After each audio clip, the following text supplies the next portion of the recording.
Assalamualaikum warahmatullahi wabarakatuh. Bismillahirrahmanirrahim. Alhamdulillahi rabbil alamin. Wa bihi nasta'inu ala umurid dunya waddin. Wassalatu wassalamu ala asyrafil anbiya'i wal mursalin, Sayyidina wa habibina wa syafi'ina wa qurrati a'yunina wa maulana Muhammadin wa ala alihi wa ashabihi wa dhurriyyatihi ajma'in, amma ba'd. Ashhadu an la ilaha illallah wa ashhadu anna Muhammadar Rasulullah wa ufawwidu amri ilallah. Innallaha basirum bil ibad. Hasbiyallahu la ilaha illa huwa alaihi tawakkaltu wa huwa rabbul arsyil azim. Qala Allah ta'ala fi kitabihil karim hikayatan an nabiyillahi Musa alaihi salam. Rabbi syrah li sadri wa yassir li amri wahlul 'uqdatam min lisani yafqahu qawli. Para alim, para asatid, para asatidah, para sepuh, para bini sepuh, para aji sepuh, para tokoh masyarakat, hadirin hadirat sekalian dan adik-adik sekalian, hafizani wa hafizakumullah, bil khusus segenap pengurus Masjid Jami' Al-Muhajirin Purna 1 dan sekitarnya, yang semoga pengurusnya dan jamaahnya semoga semuanya saja selalu dalam naungan rahmat, barokah, perlindungan serta bimbingan Allah Subhanahu wa ta'ala. Amin, Allahumma amin, insyaallah. Allahumma inna nas'aluka ilman nafi'ah wa rizqan tayyiba wa amalan mutaqabbala wa fatahallahu alaina futuhal arifin. Allahumma inna na'udzubika min ilmin la yanfa' wa amalin la yurfa' wa qalbin la yakhsha' wa du'a la yusma'. Allahumma ati anfusana taqwaha wa zakkiha anta khairu man zakkaha anta waliyuha wa maulaha. Amin, Allahumma amin, insyaallah. Masih melanjutkan kajian kita tentang kitab Matan Abi Syuja', yaitu kitab takrib karya Al-Qadhi Abi Syuja' rahimahullah rahmatan wasi'ah wa rahimallahu ulama al-muslimin. Qala al-musannif rahimahullahu ta'ala wa nafa'ana bihi wa bi'ulumihi fid dharaini amin. Bismillahirrahmanirrahim. Faslun ay hadza faslun. Adapun ini fasal menerangkan tentang wariba haramun wa innama yakunu fid dhahabi wal fiddati wal mat'umati. Wariba, dan adapun riba itu haramun, haram, bahkan termasuk dalam dosa besar yang paling besar. Jadi termasuk dosa besar yang paling besar itu adalah riba. Wariba, dan adapun riba haramun, haram. Wa innama yakunu, dan hanya saja ada apa riba tersebut, fi dhahabi, di dalam emas, wal fiddati, dan di dalam perak, wal mat'umati, dan di dalam makanan. Secara prinsip di dalam fikih Islam itu ada istilah yang dikenal dengan benda ribawi. Benda ribawi ini ada 6 ya. Secara prinsip ada 6. Yang pertama emas, yang kedua perak, yang ketiga gandum alus, yang kedua gandum kasar, yang kelima kurma, yang keenam garam. Jadi ini termasuk benda ribawi namanya. Nanti selain dari ini itu dikiaskan. Pakai pendekatan kias. Kias itu analogi dengan menyamakan sesuatu yang ada yang tidak ada dasar hukumnya disamakan dengan sesuatu yang ada dasar hukumnya karena ada persamaan ilat. Ilat itu alasan hukum. Jadi makanya nanti dalam masalah ini ada pembahasan di antara para ulama mengenai apa ilat atau alasan hukum kok emas, perak, gandum alus, gandum kasar, kurma, dan garam itu masuk dalam kategori benda ribawi. Tentu diskusinya panjang ya, tapi secara prinsip itu ada pembahasannya. Nah, secara prinsip pula dari 6 benda ini itu dibagi menjadi 2 golongan. Golongan yang pertama emas dan perak, dan golongan yang kedua gandum alus, gandum kasar, kurma, dan garam. Ini golongan yang kedua. Ini penting untuk dipahami karena nanti berkaitan dengan bentuk akadnya ya. Dimana nanti kalau misalnya emas dengan emas itu harus sama, sesuai, harus cash dan harus yadan biyadin, langsung, tidak ada penundaan pembayaran, tidak ada penundaan serah terima barang. Itu seperti itu. Nah, kalau beda jenis tapi satu golongan, misalnya penukaran emas dengan perak, itu ketentuannya tidak harus sama, boleh lebih, boleh ada lebih salah satunya, tapi harus cash dan harus tidak ada penundaan dalam serah terima. Itu seperti itu. Nah, ini nanti berbeda dengan kalau beda golongan, seperti beli beras sama dengan beras gandum nanti. Misalnya beli gandum, beli kurma, beli garam. Saya belum mengkiaskan ya. Kalau dikiaskan nanti beras itu sudah hasil kias, beras, jagung, sagu itu sudah hasil kias itu nanti. Nah, itu kalau kita beli dengan menggunakan uang misalnya atau menggunakan emas dan perak, itu boleh tidak cash misalnya, boleh kredit, boleh tidak langsung. Kenapa? Karena golongannya berbeda. Tapi kalau beras dengan beras dengan gandum misalnya, nah, itu tidak bisa, kecuali harus cash dan di tempat, tidak boleh berpisah. Itu seperti itu. Nah, tapi kalau beda golongan boleh, kayak tadi menggunakan uang untuk beli beras, itu tidak ada masalah. Kalau kita misalnya belinya tidak secara cash, kredit juga boleh, silakan, tidak ada masalah. Nah, para ulama itu berbeda pendapat kenapa misalnya emas dan perak itu masuk dalam kategori benda ribawi. Kalau di dalam mazhab Hanafi dan Hambali, emas dan perak itu dimasukkan dalam kategori benda ribawi itu karena dia bisa ditimbang. Jadi karena bisa ditimbang. Kalau kita sepakat dengan istilah bisa ditimbang ini, berarti uang tidak masuk dalam kategori benda ribawi karena uang tidak bisa ditimbang.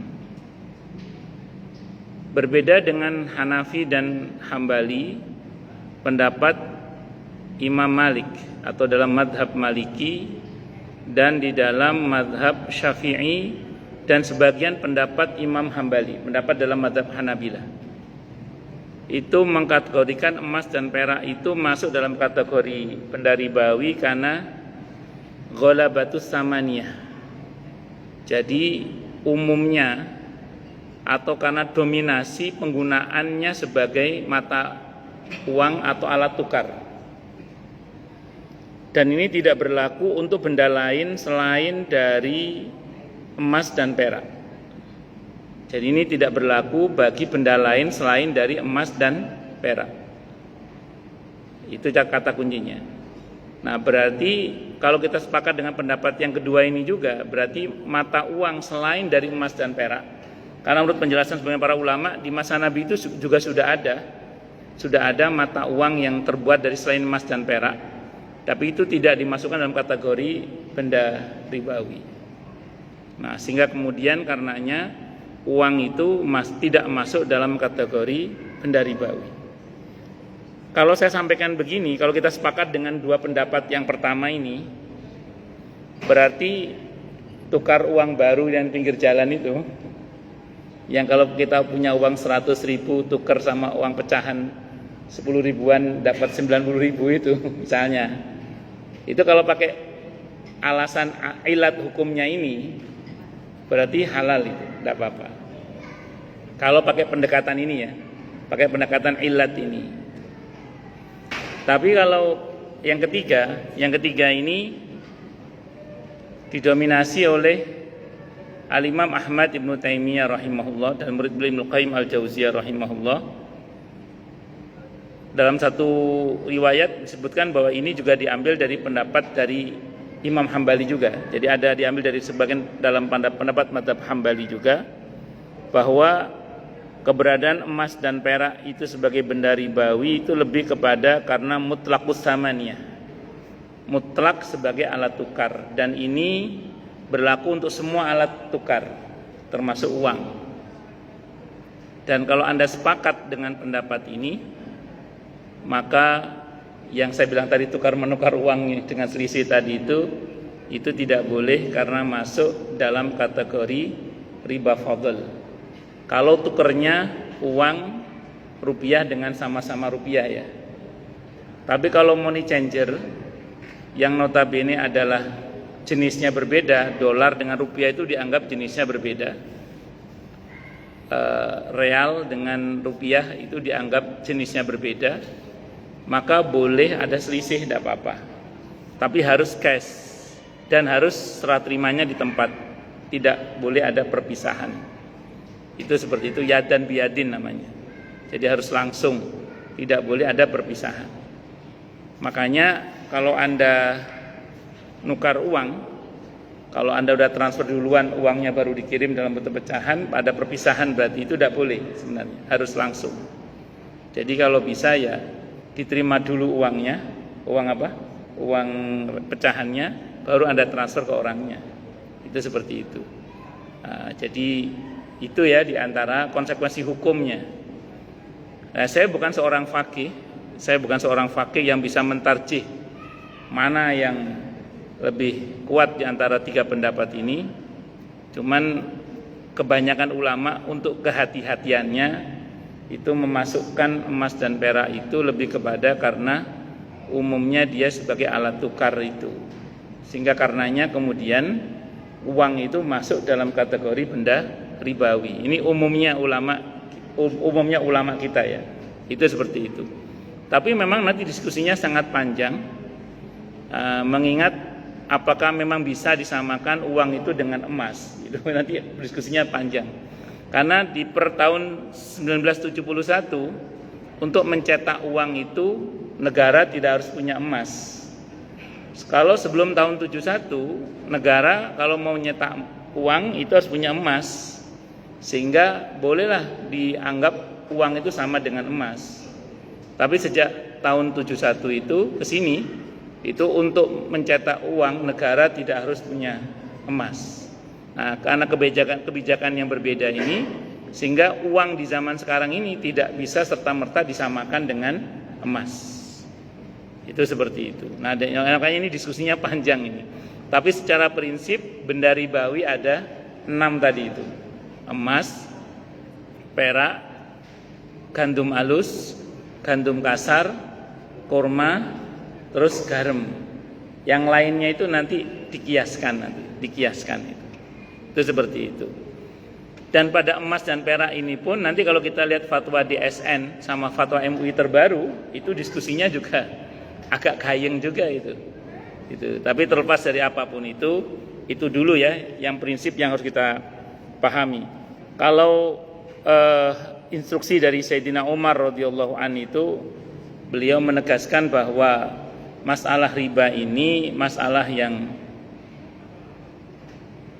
belakangan Allah turunkan ayatnya berkenaan dengan masalah riba itu. Jadi ayat-ayat masalah riba itu belakangan turunnya, sehingga tidak banyak yang kita dapat penjelasan dari Nabi kita Muhammad sallallahu alaihi wasallam. Kata beliau, maka perintah beliau fatrukur riba waribah, kata beliau, maka tinggalkanlah riba dan ribah. Apa bedanya riba dan riba? Ribah, kalau riba ya riba itu sendiri. Kalau ribah itu sesuatu yang kita ragu ini riba atau tidak. Kalau Anda khawatir uang itu masuk dalam kategori benda ribawi, ya jangan dipakai untuk yang sifatnya melanggar ketentuan dengan akad riba itu seperti itu. Nah, atau kalau Anda yakin bahwa emas dan perak itu masih sebagai benda ribawi hingga detik ini, ya berarti taati ketentuan akad berkenaan dengan masalah emas dan perak tersebut. Itu seperti itu. Di sini disebutkan dalilnya, ayatahaqqaqu ma'nahu syar'an fi hadhil umur. Maksudnya menjadi nyatalah maknanya secara syar'i di dalam perkara-perkara ini. Wariba. Jadi perkara ini maksudnya apa? Emas, perak dan beberapa makanan yang disebutkan dalam banyak kitab fikih itu gandum alus, gandum kasar, kurma dan garam itu ya. Wariba, dan adapun riba fil lughati secara bahasa adalah aziyadah, mengambil tambahan. Jadi kalau disederhanakan kullu qardin jarra naf'an fahuwa riba. Setiap akad utang piutang yang mengambil keuntungan itu masuk dalam kategori riba. Walaupun sebenarnya riba itu ada empat macam. Yang pertama riba fadl. Riba fadl ini riba penukaran sejenis dengan ada selisih kelebihan kuantitas. Ini namanya riba fadl. Saya contohkan tadi, kalau Anda sepakat uang sebagai benda ribawi, ketika panjenengan nukar uang 100.000 dapat 10.000, dapat 90.000, maka berarti panjenengan sudah kena riba fadl namanya. Itu contoh riba fadl. Nah, kemudian yang kedua ada namanya riba nasi'ah. Kalau riba nasi'ah ini riba berkaitan dengan penundaan pembayaran atau cicilan, kalau biasanya berkaitan dengan cicilan. Nah, itu riba nasi'ah namanya. Ada yang ketiga namanya riba qard. Riba qard ini riba berkaitan dengan hutang piutang. Jadi kalau misalnya ngutang 10.000 nanti harus bayar 12.000 misalnya. Nah, itu namanya riba qard namanya. Nanti ada juga namanya riba liat. Riba liat ini gara-gara serah terimanya nggak langsung. Misalnya begini, panjenengan nuker duit. Ada orang beli di warung jenengan pakai pecahan 100.000. Kembaliannya itu 40.000. Jenengan nggak punya uang untuk kembalian, nuker ke warung sebelah. Bu, nuker 100 ribuan uang kecil ada nggak? Oh ada mas, tapi adanya cuman 60 adanya cuman 40 ini, kurang 60. Yaudah mana 40 dulu saya bawa dulu deh. Saya bawa dulu ini 100 ribu, nanti kurangnya ibu bayar. Nah, ada penundaan pembayaran yang kurang tadi itu, yang 60 ribu itu namanya riba liat namanya. Itu riba, itu tidak boleh. Kalau akadnya Anda nuker. Kalau akadnya pinjam lain, kalau pinjam. Mas, enggak ada mas, adanya cuma 40 berarti kurang 60. Dah bu, saya pinjam dulu yang 40 ini ya. Nah, karena akadnya pinjam boleh, tidak apa-apa. Tapi kalau jenengan akadnya nuker, kalau nuker harus seketika, tidak boleh ada penundaan. Kalau ada penundaan namanya riba liad namanya. Riba tangan itu namanya. Riba yang tidak secara langsung. Tapi kalau jenengan, mas adanya cuma 40, kurang 60 masih. Kalau gitu 40 ini saya pinjam dulu ya, saya pinjam dulu ini. Bukan nuker, saya pinjam dulu. Kalau akadnya pinjam tidak apa-apa. Nanti kalau sudah ada Bapak bayar 40-nya atau Bapak kasih 100, nanti beliau tinggal ngemulangin sisanya gitu aja. Itu seperti itu. Bisa dimengerti ya? Nah, itu jenis-jenis riba itu. Jadi ada riba nopo? Riba fadl, ada riba nasi'ah, ada riba qard dan ada riba ribal yad, itu seperti itu. Pun lanjut. Wa syar'an, dan menurut syar'inya riba ini adalah nau'un minal muamalati, satu jenis dari akad muamalah yang tatahaqqaqu fihi ziyadatun, yang jadi nyata di dalamnya apa, ziyadah, penambahan, ala syaklin makhsusin, atas bentuk yang tertentu, yatanafa fi usul tasyri', yang bertentangan dengan asal atau dasar-dasar syariat al-islami, Islam. Jadi ya ini bentuk akad penambahan di dalam akad muamalah, tapi yang bertentangan dengan syariat. Itu seperti itu. Sambil contoh gini misalnya. Tadi berkaitan dengan hutang piutang misalnya. Kalau dalam Islam, hutang piutang ini bentuk akadnya namanya akad ta'awun, akad tolong menolong. Di sini kita tidak boleh mengambil untung. Nah, kalau kita akadnya tolong menolong kok mengambil untung, itu namanya nolong tapi mentung gitu. Jadi tidak boleh itu. Kalau nolong aja, harus siap rugi secara materi, tapi pahala besar insya Allah. Kalau jenengan mau, tapi karena akad hutang piutang itu akad kepercayaan juga. Kalau kita nggak percaya, kita juga nggak masalah tidak meminjami. Tapi kalau minjemin niat nolong, berarti tidak boleh mengambil tidak boleh mengambil untung. Itu seperti itu. Itu dasarnya itu gitu. Kalau kita mengambil untung, berarti bertentangan dengan asas syariat gitu. Bahwa kemudian nanti ada istilah pengembalian uang sesuai dengan nilai inflasi, itu persoalan lain ya. Misalnya gini, dia kalau minjam emas kan bayar emas, kalau minjem beras kan bayar beras, atau membayar dengan senilai beras saat dipinjam atau emas saat dipinjam. Tapi kalau misalnya dia pinjam uang, uang kita ini kan sering kali kena inflasi kan. Ya, sementara kalau dia bayarnya 5 tahun lagi, itu 5 juta sekarang sama 5 juta 5 tahun mendatang, itu nilainya sudah berbeda. Di sini ulama memang ada diskusi tentang boleh nggak kalau seandainya orang yang menghutangi menuntut pembayaran sesuai dengan nilai inflasinya. Nah, saya pernah ngomong gini di depan orang di SN, ditentang saya. Nggak boleh, itu namanya ngambil keuntungan katanya. Saya jawab, bukan ngambil keuntungan, itu membayar sesuai dengan nilai yang seharusnya. Karena membayar sesuai dengan tuntutan membayar sesuai dengan inflasi itu sama sekali tidak ngambil untung. Kita hanya mengambil sesuai dengan nilai. Di antara dalil yang dipakai oleh para ulama yang membolehkan, tapi ini diskusinya ada ya. Di antara yang dipakai oleh ulama dalil untuk membolehkan hal ini adalah firman Allah yang ada di surah Al-Baqarah ayat 279 itu, di mana ketika Allah bicara tentang riba, Allah puncai dengan pernyataan la tadzlimuna wa la tudzlamun. Kamu yang meminjami jangan zalim dengan mencekek bunga tadi. Tapi kamu yang meminjami juga jangan dizalimi juga. Jadi yang meminjami jangan berbuat zalim, tapi yang meminjami juga jangan dizalimi juga. Dengan cara bagaimana? Dengan pembayaran yang membuat nilai itu berkurang. Yaitu gara-gara ada inflasi itu. Ini yang dipakai dalil oleh sebagian para ulama terkait dengan bolehnya tuntutan dari pihak yang meminjami untuk pembayaran sesuai dengan nilai inflasi. Tapi ini bagi yang mau nuntut nilai inflasinya. Tapi yang tulus nolong biasanya ya wis bayar sesuai dengan yang sampean pinjem itu aja sudah.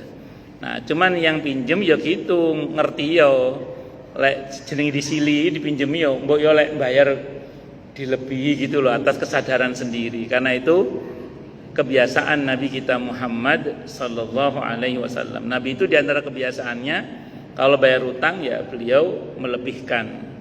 Itu di antara yang pernah dilakukan oleh Nabi kita Muhammad sallallahu alaihi wasallam. Bukan kebiasaan Nabi berarti Nabi senang utang, bukan ya. Tapi Nabi pernah berutang dan beliau ketika membayar beliau melebihkan dan tidak dijanjikan di awal ya. Tidak dijanjikan di awal. Itu seperti itu. Allahu Akbar. Terus kemudian wa ta'amuli birriba minal kabair, dan bermuamalah dengan cara riba itu termasuk dalam kategori dosa besar, bahkan termasuk dosa besar yang paling besar ya, termasuk dosa besar yang paling besar.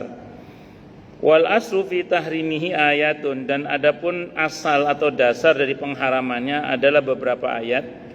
Minha, di antara ayat-ayat itu adalah surah Al-Baqarah ayat 275. Wa ahallallahu al-bai'a wa harramar riba, dan Allah telah menghalalkan jual beli dan mengharamkan riba. Sependek yang saya pernah ngaji, di antara sababun nuzul ayat ini itu pernyataan sebagian orang-orang kafir yang mengatakan begini, lah iya, saya punya barang, saya jual, saya ambil untung, misalnya saya punya barang harganya 10.000, saya jual dengan harga 11.000, itu kok boleh? Nah, sementara saya punya uang 10.000, saya pinjamkan ke orang, saya suruh kembalikan 11.000, kok enggak boleh, itu gimana ceritanya? Jadi ada orang yang ngomong gitu. Terus ayat ini menjawab, wa ahallallahu al-bai'a wa harramar riba, dan Allah telah menghalalkan jual beli dan mengharamkan riba. Karena konteksnya beda ya, antara barang dengan uang. Sekarang gini, ini kalau kita bicara hikmatut tasyri', kenapa kok riba itu diharamkan? Misalnya begini ya, ini misalnya kita bicara uang aja dulu ya. Misalnya bicara uang. Ini kita sepakati dulu uang ini benda ribawi ya. Kita tidak diskusi yang pendapat pertama kedua tadi, kita pakai pendapat yang ketiga lah, yang umumnya ulama kita menganggap bahwa uang itu termasuk benda ribawi. Jadi gini misalnya ya, di kampung ini itu ada uang yang dicetak oleh kepala negara kampung ini, misalnya 10 juta. Misalnya apa? 10 juta. Nah, dari 10 juta ini dipinjamkan kepada 10 orang. Jadi uangnya hanya uang negara Perumna 1 ini hanya nyetak uang 10 juta misalnya gitu ya. Nah, dipinjam oleh 10 orang. Dipinjam oleh berapa? 10 orang. Nah, nanti setiap orang dari 10 orang ini wajib mengembalikan 1.100.000. Karena perorangan dapat 1 juta. Nah, sementara dari 10 orang ini wajib mengembalikan 1.100.000. Sekarang pertanyaannya gini ya, uang yang beredar kan cuma 10 juta. Terus kemudian dipinjam oleh 10 orang, per orang dapat 1 juta.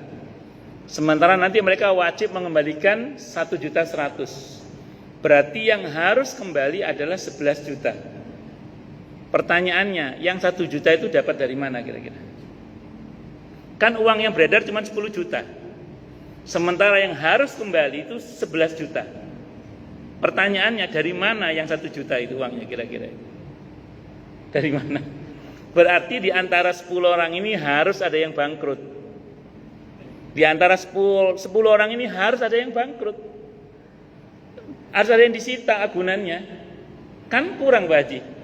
Uang yang beredar cuma 10 juta Pak Haji. Sementara yang harus kembali 1 juta, 11 juta. Kurang 1 juta. Berarti harus ada yang bangkrut di antara 10 orang ini. Harus ada yang bangkrut. Harus itu. Makanya sistem ribawi itu kan tidak sehat memang. Pakai matematika ekonomi konvensional aja udah nggak sehat kan. Ya, saya bukan ekonom ya, saya cuma baca saja ini. Dan ini hikmatut tasyri'nya di antaranya. Dan konon di Amerika yang kapan hari sempat heboh itu beberapa perusahaan yang sudah berabad-abad jadi ambruk itu kan gara-gara bubble apa itu saya nggak ngerti itu ya. Di antaranya gara-gara itu katanya sih gitu katanya. Tapi terlepas dari apapun itu di antara madorotnya memang. Itu di antara madorotnya itu. Kan dalam Islam itu tidak ada sesuatu yang diharamkan kecuali di balik semua itu pasti ada bahaya yang sangat besar. Apalagi sampai dosa besar, itu pasti bahayanya sangat besar sekali di balik semua itu. Makanya dia masuk dalam kategori dosa besar yang paling, salah satu dari dosa besar yang paling besar. Salah satu dosa besar yang paling besar. Yang paling besar tetap syirik ya. Cuman maksudnya itu ranking berikutnya itu adalah diantaranya adalah riba, itu termasuk diantaranya. Allah, kalau dalam hadis 7 dosa besar yang membinasakan, itu termasuk dalamnya adalah riba. Wa ahadits, dan beberapa hadis minha diantaranya ma rawahu Muslimun, hadis riwayat Imam Muslim. An Jabirin, dari Jabir radhiyallahu anhu qala, beliau berkata, la'ana, melaknat siapa Rasulullah sallallahu alaihi wasallam akilar riba, orang yang makan riba.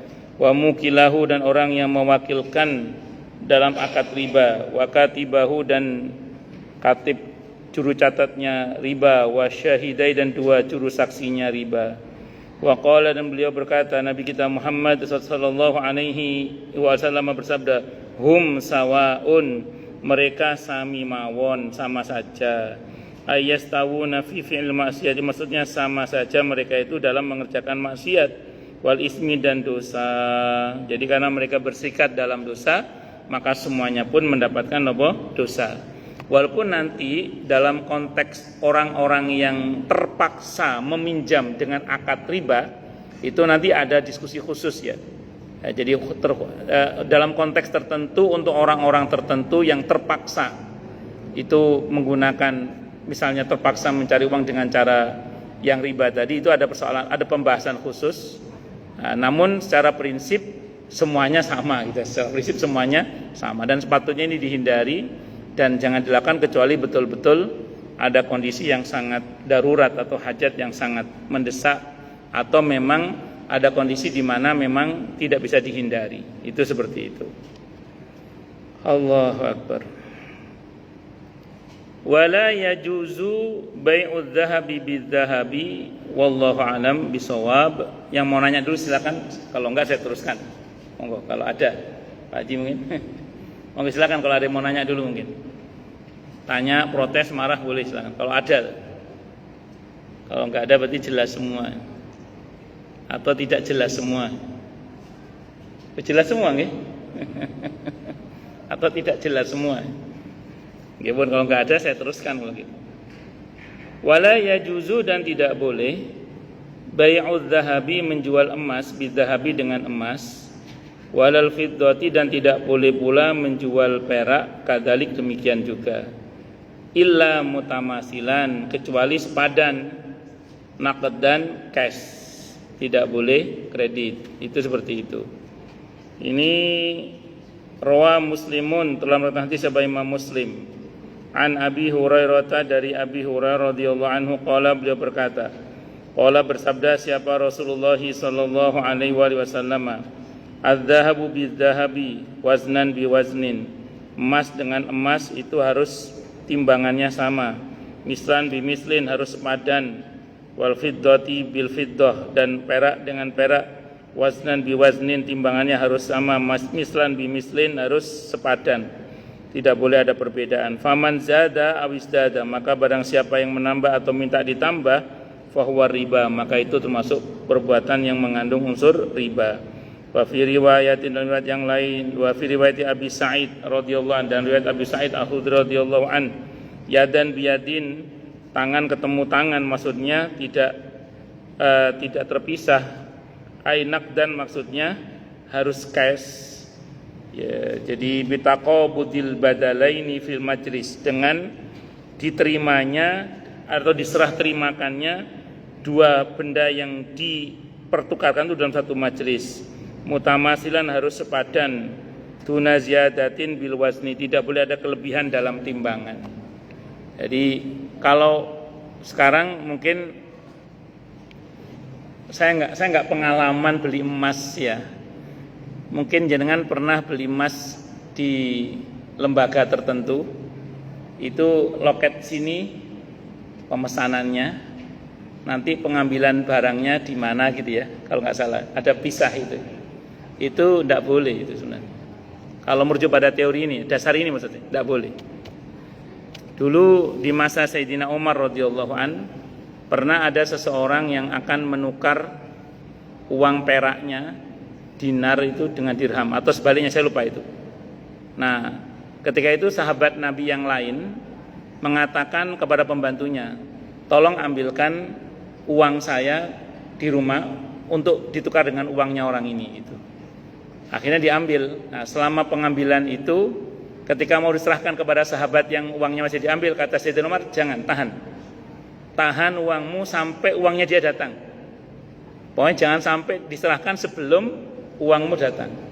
Sampai segitunya itu Sayyidina Umar itu. Jadi beliau melarang betul terjadi penukaran terlebih dahulu sementara yang satunya belum datang, tidak boleh. Itu beliau Sayyidina Umar radhiyallahu anhu sampai seperti itu. Nah, saya sering tanya orang kemudian, bagaimana perihal jual beli emas misalnya yang notabene seperti di Antam, yang katanya mesti ada penundaan itu penyerahan dari pembayaran, tidak selalu langsung seketika katanya. Wallahu a'lam bishawab. Saya bukan mufti ya, Tapi kalau pakai dasar fikih yang ini ya jelas tidak boleh. Tidak boleh. Jadi kalau Anda mau beli emas online, pilihannya cuma COD berarti. COD.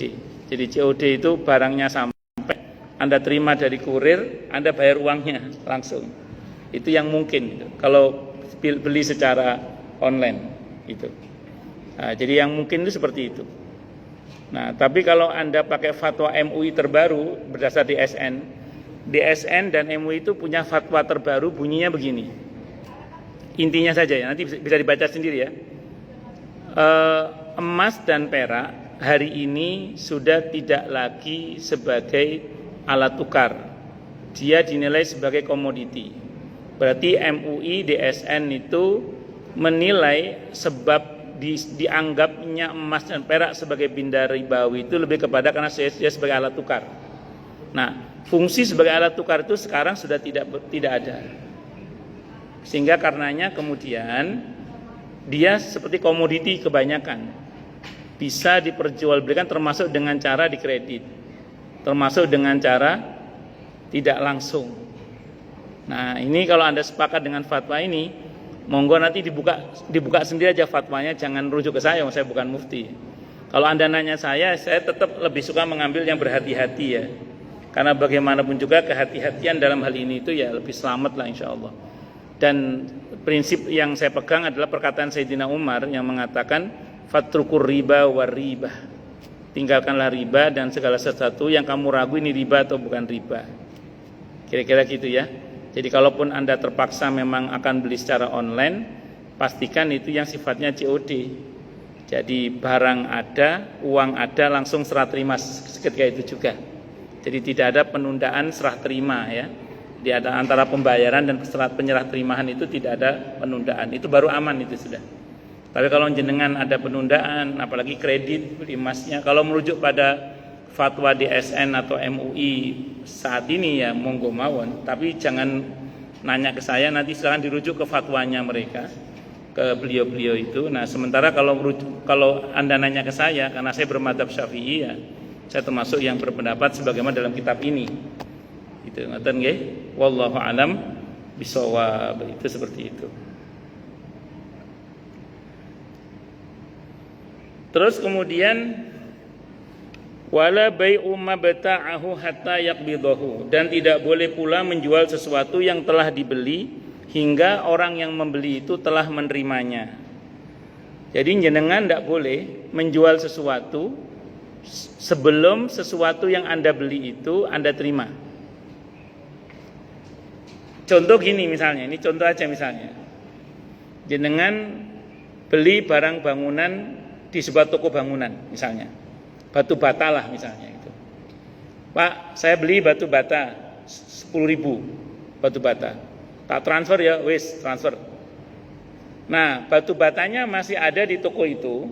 Tiba-tiba ada orang butuh batu bata. Si tukang toko ini nelpon saya misalnya. Pak, batu batanya dijual enggak? Nanti kita kasih untung Bapak deh. Misalnya. Soalnya ada orang butuh ini. Oh, ya udah jual aja, saya ngomong gitu. Itu tidak boleh saya itu. Sebelum saya terima batu bata itu. Jadi kalau belum saya terima batu bata itu tidak boleh. Karena ada hadis yang melarang. Nanti saya kasih solusinya soalnya.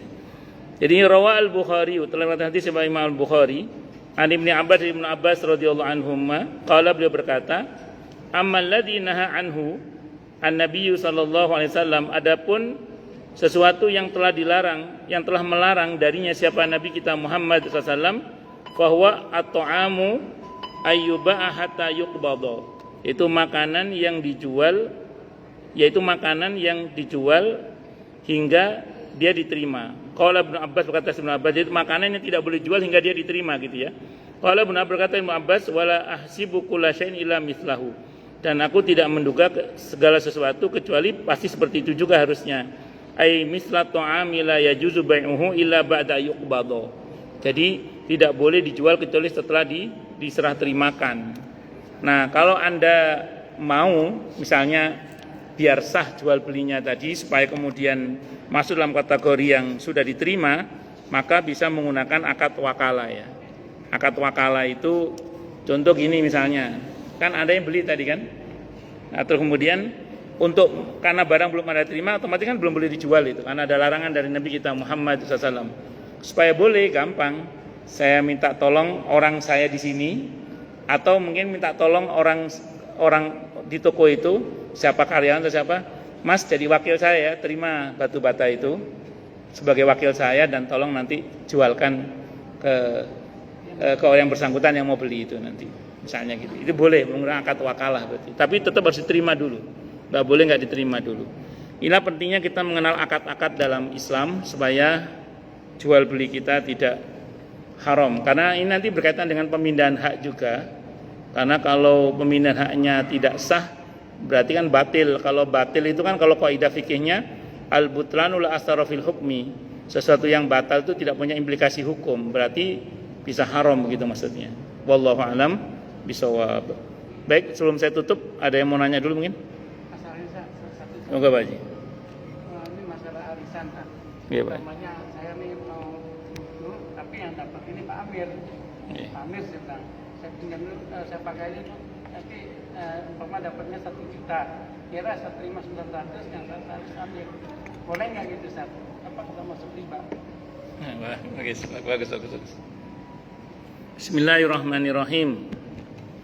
Ada orang yang dapat arisan 1 juta misalnya gitu ya.